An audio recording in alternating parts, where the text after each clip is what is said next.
Tere, mina olen Nele ja te vaatate saadet Pealkirja taga, kus lahkame lõppeva nädala kõmulisemaid uudisteemasid.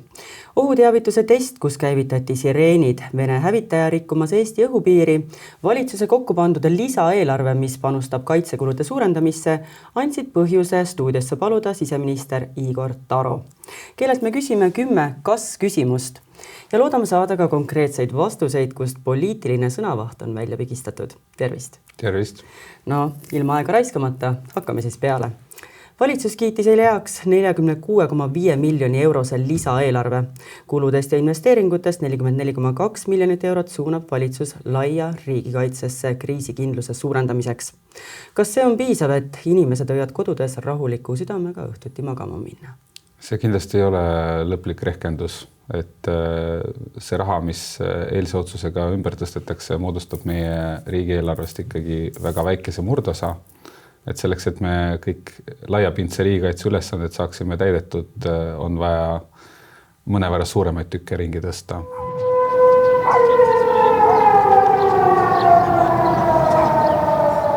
Kas pidev kriisiolukorrast rääkimine ning sireenide testimine on ikka inimeste huvides või tekitab see ühiskonnas asjatud paanikat ja hirmu?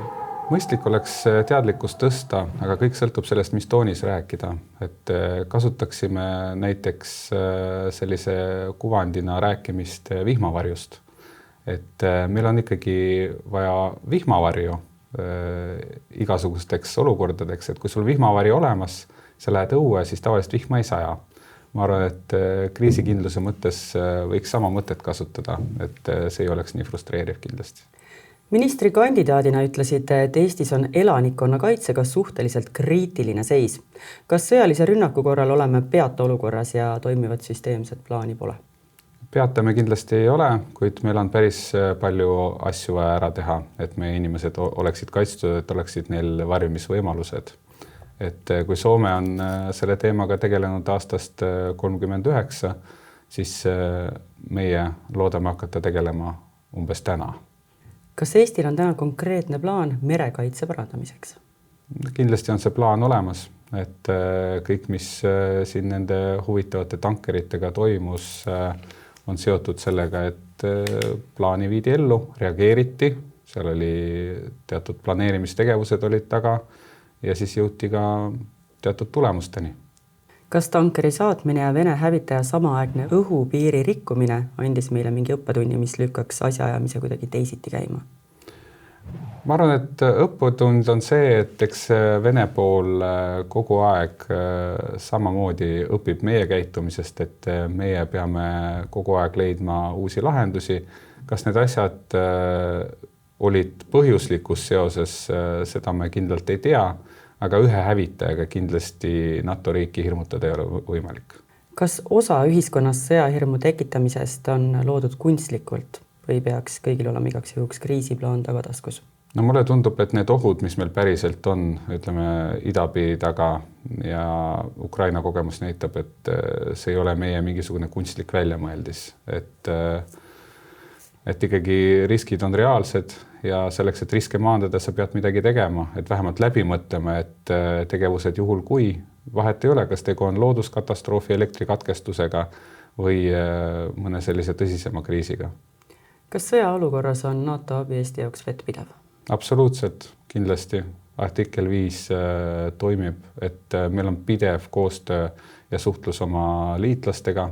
Paar päeva tagasi käisin Soomes, sain kinnituse. Soomlased on meil alati olemas olnud ka siis, kui nad NATOs ei olnud, aga seda enam nüüd.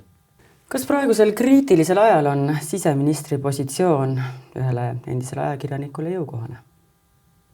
Ta peab jõukohane olema, et ma arvan, et ajakirjanduses toimetamine on päris väljakutseid pakkuv töö ka, et sa pead iga päev leidma lahendusi väga erinevatele probleemidele. Et see on natukene teistmoodi töö, aga seal on palju paralleele.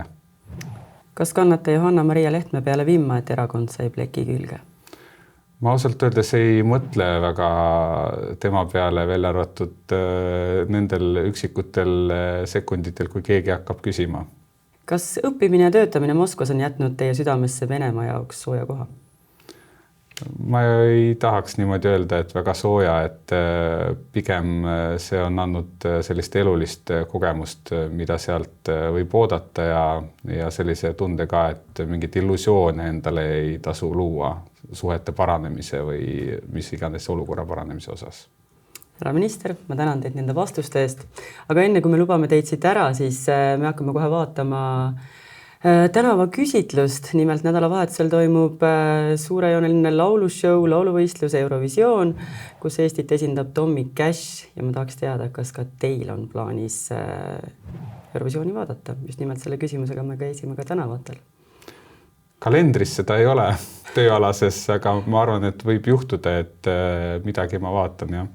On see tavaliselt iga-aastane traditsioon, mis sel aastal võib-olla ministriameti tõttu võib jääda ära?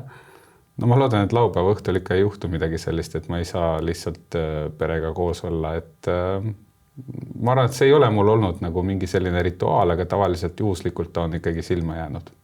Aga Tommy Cash'i laul teile meeldib? Jah, mulle meeldib, kui lapsed mulle esimest korda näitasid seda YouTube'is, ma ei olnud mitte ühtegi laulu näinud enne, aga kui ma selle ära nägin, see oli veel enne Eesti Laulu finaali, ma ütlesin, et see kindlalt võidab Eestis, et see oli selline selge tunnetus, teadmata üldse, et mis seal veel võistleb. Ja oli ka tunnetus, et sellel on päris head šansid Euroopas, et tundus, et seal on see vajalik essents olemas. No Weissoni tantsu tehti teil erakonnas järgi, kas ka Tommy Cashi need nuudlijalad tulevad teil välja? Ma arvan, et igat nalja tasub proovida nagu üks kord teha, et ei ole mõtet liiga palju korrata, et siis läheb läljaks ära. Selge, aga lähme meie nüüd pildiga Tallinna tänavale ja vaatame, mida arvasid inimesed, kas Eurovisiooni tasub vaadata ja kas Eestil on tänavu ka võidulootust.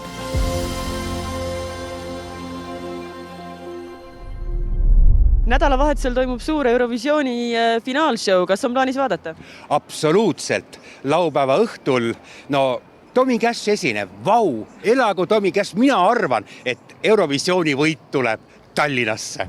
Arvad, et Eesti suudab ära korraldada järgmise aasta Eurovisiooni sellisel juhul? Kindlasti, aga meie peaminister ütles ka, tulgu taevast või bussnuge, sellisel juhul me Eurovisiooni korraldame. Need on tema sõnad, seda ta on Vikerraadios öelnud. Kas ise vaatate igal aastal Eurovisiooni?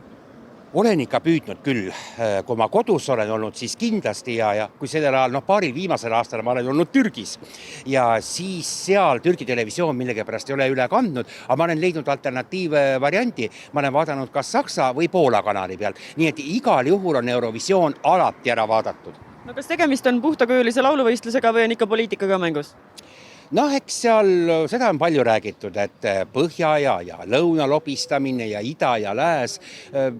Ta ei ole kindlasti enam see, nagu ta alguse sai, et see on ikkagi läinud riikide vaheliseks kokkuleppeks, aga nagu Juhan Paadam ütles, see on telesaade, see on show ja see peabki olema atraktiivne, sul peab olema loovust ja ma tulen jällegi Tommy Cashi juurde, see on fantastiline, kuidas ta on suutnud lahendada loominguliselt selle asja ära. No müts maha tegelikult poisi ees. Ei vaata. Miks edasi?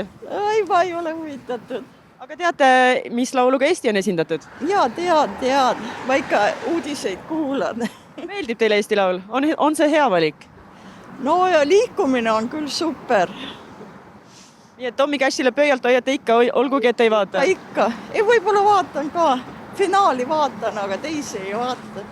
Aga miks niimoodi? Miks ei ole teie iga-aastases harjumus? Televiisori vaata ja sellepärast ma pigem loen raamatuid. Kas nädalavahetusel on plaanis Eurovisiooni vaadata?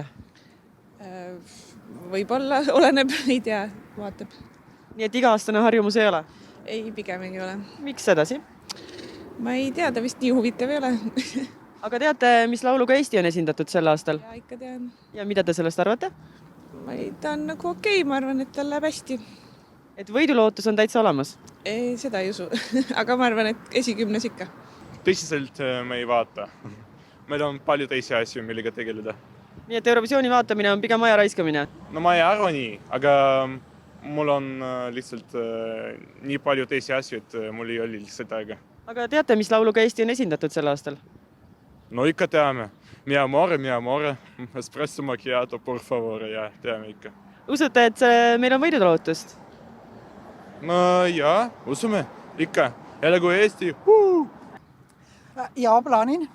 On see selline iga-aastane tegevus teie jaoks? Ei ole. Iga aastane ei ole olnud, see aasta vaatan. Millest selline otsus? See on ikka Tommy Cashist. Usute, et Tommy Cash oli hea valik Eestile? Ma usun küll, jah. Ta on teistmoodi. Et meil võib isegi võidulootust olla? No lootus on alati. Kas Eurovisiooni näol on tegemist teie hinnangul puhta lauluvõistlusega või on seal ikka poliitika ka mängus? Mina olen küll vaadanud teda kui show'd lihtsalt. Et ma ei ole nii otseselt poliitikaga sidunud teda, aga kindlasti seal on mingeid jooni. Tuleb ju tähistada ja loodetavat Eesti võitu. Usute, et Tommy Cash võib võidu koju tuua? Ma arvan, et tal potentsiaal ikka on. Kas Eurovisiooni näol on teie hinnangul tegemist puhtakujulise lauluvõistlusega või on see ikkagi poliitikast läbi imbunud? No eks need sõprussuhted on kõikidel konkurssitel olulised, aga kas ta ainult on lauluvõistlus, ma ütleks, et seal on väga suur rõhk ka lavalisel show'l. No, kuidas on plaan endal seda vaadata, tavaliselt koos sõpradega või üksi kodus teleka ees? Hea küsimus, ma ikkagi loodan, et sõprade seltskonnas.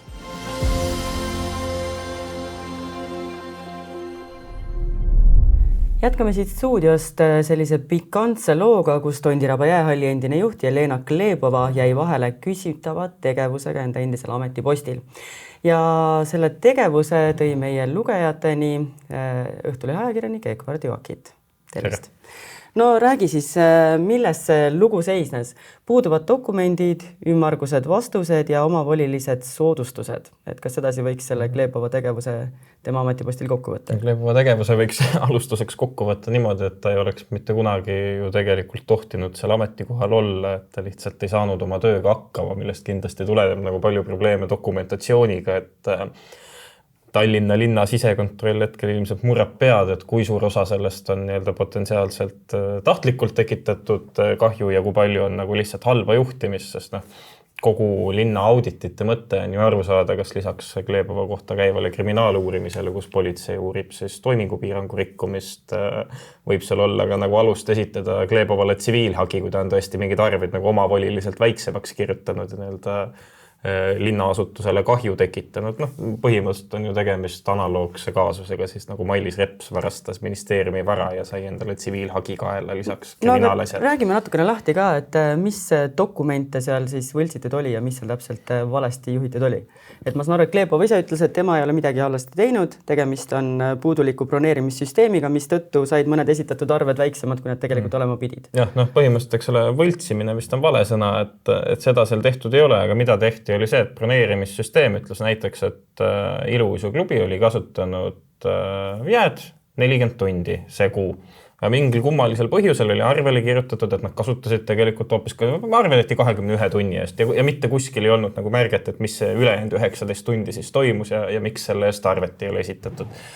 Glebova põhjendas seda umbes niimoodi, et tundide lugemisega tegeles administraator, tema ei tea midagi ja broneerimissüsteem näitabki aiateibaid, et see on tehniliselt nii iganenud, et seda ei ole võimalik adekvaatselt kasutada. Aga mis mulje sulle jäi, kui sa Glebovaga suhtlesid, et kas võib tõesti olla asi selles, et lihtsalt see amet käiski üle jõu või tegelikult ikkagi seal on ju kõik see saiapuru viib ju tema enda lähituttavateni? Jah, ühelt poolt see viib tema enda elukaaslase emani, õeni, Glebova enda, mitte õeni, vaid vabandust, vennani ja Glebova emani, eks ole, mis puudutab seda Iluuisuklubi Olümpik. Samas teisest küljest linna sisekontroll tuvastas, et samad probleemid küll nagu väiksemas mahus on ka teiste lepingutega, kus nagu samamoodi mitte keegi ei saa aru, mille eest on arveid esitatud ja kuidas need nagu on saanud nii väiksed tulla. Ehk siin võib täiesti vabalt olla nagu mõlemat, et ühest küljest käis amet üle jõu ja teisest küljest mingeid asju tehti nagu tahtlikult ja eks see selgub tõenäoliselt kohtuasja käigus ja teisest küljest ka linn üritab nagu sisekontrolliga aru saada, et kui palju oli ühte ja kui palju oli teist, et see on tsiviilhagi kontekstis ju hästi oluline. Aga kui me täna räägime kogu summadest, siis kas on üldse teada, et kui palju jäi sellel Tondiraba jäähallil seda raha saamata ja kas sellel on üldse võimalik järele jõuda, sellepärast et lugedes su lugu saab teada, et see dokumentatsioon on tõepoolest puudulik ja ei olegi nagu kuskilt näpuga järge ajada. No põhimõtteliselt, mida sisekontroll suutis tuvastada, nad vaatasid aastaid 23 ja 24, nad vaatasid põhimõtteliselt ainult treeningtunde kahju tekitamise kontekstis ja siis mingeid tehinguid ka Glebova elukaaslase ettevõtetega, mis tegeles piletimüügiga ja teine tegeles mingite ürituste korraldamisega, et kui seal need summad nagu tuimalt kokku liita, siis me räägime mingi sellisest summast suurusjärgus 25-30 000, taaskord, et on ainult 2 aastat.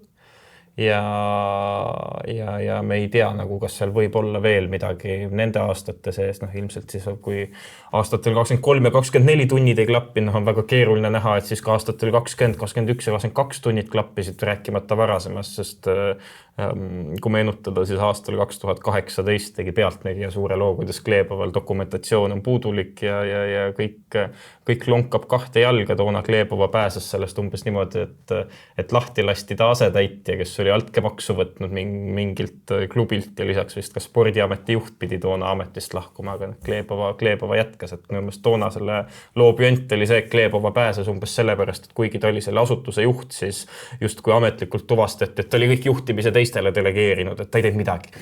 Nii et õppetund võiks olla Gleebova jaoks see, et õnnetus ju hüüdis tulles, et võib-olla oleks pidanud tol samal hetkel ametikohalt tagasi astuma, kui ta esimese hooga sellest pääses.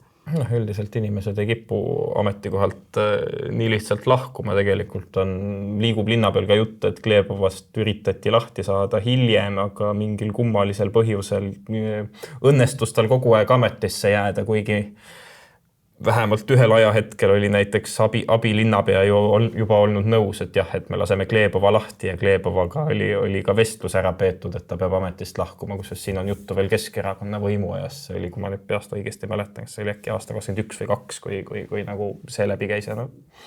Lõpuks sekkusid õiguskaitseorganid ja siis ei jäänud enam linnal suurt muud valikut, sest ega linnaasutuse juhina ei saa jätkata töötamist inimene, kelle kohta käib kriminaaluurimine. Kui keeruline oli üldse seda lugu kirjutada, et ma saan sellest artiklist aru, et tegelikult seda palli veeretati ühele ja teisele ja ega keegi väga ei tahtnud mingisuguseid vastuseid anda ja kui anti, siis need olid üsna ümmargused. Seal osalt on ju probleem ka selles, et kuna dokumentatsioon oli puudulik, siis tuli välja, et ka lepingutes oli kontaktisikuks märgitud inimene, kes puhkes küsimuse peale naerma ja tõdes, et ta töötas Tondirabas 5 aastat tagasi, et ta on palunud aastate jooksul korduvalt see kontaktnumber ära muuta, et ei ole nagu väga mõistlik, kui talle helistavad ürituste korraldajad ja üritavad leppida kokku mingit, ma ei tea, varustuse saali toomist või mida iganes, seda peab neil iga kord eraldi ütlema, et kuulge, vaadake, et ma ei tööta siin juba 5 aastat, et mina ei tea sellest midagi, et helistage palun õigele inimesele. Tema lõpuks, eks ole, tõdes, et absoluutselt ei imesta, et Tondirabas need asjad käisid 5 aastat tagasi samamoodi ja ju siis käivad ka nüüd. Nii et kõige konkreetsemaid vastuseid sul õnnestuski saada sellelt endiselt töötajalt? Jah, sest tema, eks ole, ei ole enam otseselt sellega seotud, eks seal ju paratamatult praeguste töötajate puhul peab arvestama nüansiga, et võib ju kriminaaluurimise käigus selguda, et ka keegi neist on midagi valesti teinud ja kahtlusaluste ring võib laieneda või tegelikult me ju ei tea, kas kahtlusaluste ring koosneb praegu Gleebovast endast või on laiem, sest prokuratuur ei ole nad tegelikult ei käinud ju ka Gleebova nime välja, vaid rääkisid Tallinna spordiasutuse juhist, aga selge, et see nimi tilkus välja, aga kas seal on nagu veel kahtlustuse saanud sellele küsimusele, nad on öelnud, et nad praegu ei vasta, et see selgub siis, kui asi kohtusse jõuab ilmselt. Aga kas tegemist on ikkagi mõneti sellise tüüpilise mustriga, nagu sa ise juba ütlesid, et Mailis Repsi puhul nägime sarnast asja, et paneb see sind enam kulmu kergitama, kui sa selliseid lugusid teed? Et asutuse juht ei saa selle juhtimisega hakkama, otseselt ei pane. Siin vahe võib-olla Repsiga on, eks ole see, et Repsi kaasus oli veel labasem, kui inimene ministeeriumist mingit vara koju tassib, siis palju õnne talle, et Gleebova puhul vist just ka päris sellist asja ei tuvastatud, et pigem mingit arveid kirjutati väiksemaks ja lasti nii-öelda linnaruume kasutada arvusaamatutele alustel, aga jah, ka sellised juhtumid leidub ju üle Eesti lademetes, kus mingite KOV-ide allasutuste juhid tegelevad pehmelt öeldes oma loominguga. Ekvard, ma loodan, et sul on piisavalt jaksu neid erinevaid juhtumeid ka meie lugejateni tuua. Ma tänan sind selle kommentaari eest ja ma tänan ka teid, head vaatajad, selliseks kujunes meie tänane podcast. Ootame teid tagasi juba järgmisel reedel.